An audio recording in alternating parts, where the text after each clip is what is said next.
To this day, never have I had a more divisive video on my channel than this one. When I first showed off the prototype of this so-called Speedsoft Gun 1, the internet rioted. The gun got hate, G&G got hate, I got hate, Airsoft in general just had a stroke. Fields and arenas were adding this gun to their ban lists, people were writing up Reddit posts acting as if it was the end of Airsoft as we knew it, and I had hundreds of messages and comments asking when it was coming out. But after all the shit talking, and after all the builds this gun inspired, the real thing is finally here. And I can't build it up any more than I already have. This is the G&G Armament Speedsoft Gun 1, the fully released model. I got this, a silver barrel set, and this 14mm clockwise muzzle adapter that's going to come in handy whenever I start modding the gun out. And you know what, I think I'm going to give it away. I'll tell you more about that in a bit. Too bad I didn't get the blade trigger setup though. I would have wanted to test the capabilities of that setup to see if it offers any real tactical advantage, even if a setup like this is banned almost everywhere. This is the part that got the entire Airsoft world's panties in a bunch. I always laugh a little bit inside when I see stuff like, "This Airsoft gun should be banned, overpowered Airsoft gun, ban this gun." But this is the gun that actually made people throw the ban hammer around, not some stupid full auto pistol. The stock trigger is still pretty good though. It's the same spammable trigger that we saw on the Banff Team rifles and the SR30. So if I can do stuff like this,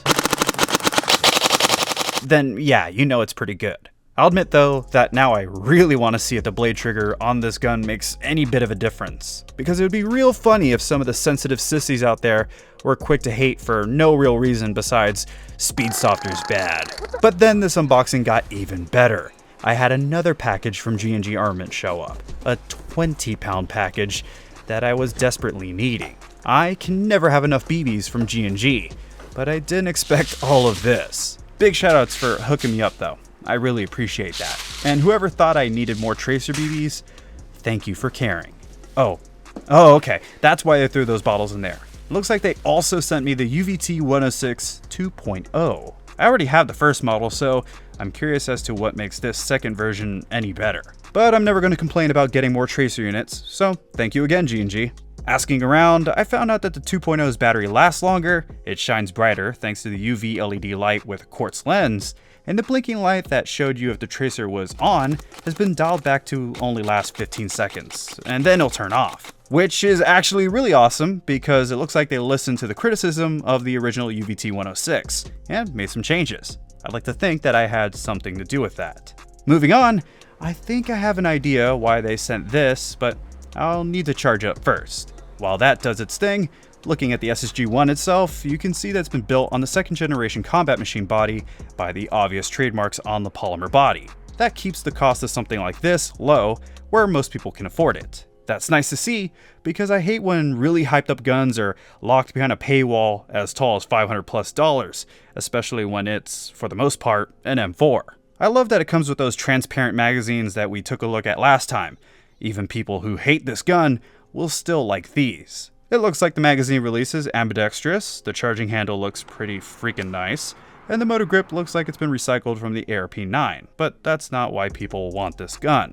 The buffer tube, stock, and the barrel setup are the main attractions. Right away, I'll say that I'm not really a competitive player. I wish I was, but I already get my ass kicked enough as it is. So I'll probably never use something like this to its full potential. I can see the advantage of something like this though, and I'm fine with any playstyle as long as you follow the rules and you play with some respect. Not saying that there's no dickhead speedsofters though. They for sure exist. But don't act as if you haven't seen any angry 40-something-year-old dudes at Milsim events trying to start shit that they really should just let go. That kind of stuff has happened at every single Milsim that I've ever been to. And what about those stolen valor bags of shit that get exposed now and then at games? You need to shut the f up! We just get worked up way too much in this game, and all it does is show outsiders that we can be extremely toxic to one another. That's all I'm saying. Even I need to relax and just move on with this video. Just don't let any weenie tell you how to play the game of Airsoft. Just remind them that they're taking a game with toy guns too seriously. Or just challenge them to a 1v1, I don't know. The stock, yeah, we're going right back to the gun now. The stock is sick though. It's low profile, it's got a whole bunch of sling loops, and the rubber butt pad is really thick and comfortable. It's even curved, so it can just roll up your shoulder for quicker aim down sight speed. There is a bit of an issue though. It's light and slim, yes, but this means you don't have much room for a battery. The buffer tube is the only space for your connections. That's it, so you better get a battery like this. Oh, wait a minute. I mean one like this, because this gun doesn't come with Dean's connections straight from the box. I really don't know why. I assume this was done to make it easier for anyone to pick up and just use. But if you're serious about performance, swap out these connections. Make that your first upgrade. Then we have the tilting buffer tube that makes things so much easier when wearing a full face mask like this Dye i5. This beats having to place the back of your stock over your shoulder or not using the stock at all. Now you can just tilt the buffer tube downward and put the stock against your bicep or against your chest. Of course, this is vomit material to some people out there, but for competition, this can be a very big asset. And then, of course, we have the whole barrel setup that wraps up the outer appearance. It's thin, it's almost textureless, and without the thread adapter added on, you've got yourself an amplifier that has a rail at the 12 and 6 o'clock positions. These rails are pretty small, so you'll only be adding on a laser or a pressure pad equipped flashlight if you're really desperate to use these rails. But realistically, you'd be better off using these rails for a zoom cam or an iron sight if you really need one. I'd rather just get the thread adapter and put on the UVT 106 2.0 than use a laser any day. It's easy to do that as long as you have a 1.5mm Allen wrench handy. With barrel kits, you can get some really good color combos going on if you get the right parts, so I could see these being decked out to match players' personalities or to represent their teams. And like I said, this might not be the gun for me, but I really admire G&G for doing something way outside the norm for Airsoft. Speedsoft, SpeedQB, and competitive Airsoft as a whole is growing in popularity fast and is drawing in a lot of new players looking for a rush. So it was only a matter of time before someone stepped up to the plate to bring something out like this. Of course, I'll have a whole lot more to talk about in the full-length review, and I'll be sure to get a bunch of players' opinions recorded so I can get very thorough with that video. I also need to sit back and watch Demo's video a couple more times, because that dude is just too fun to watch. Be sure to go check out his video after this one. I'll have a link for it in the description.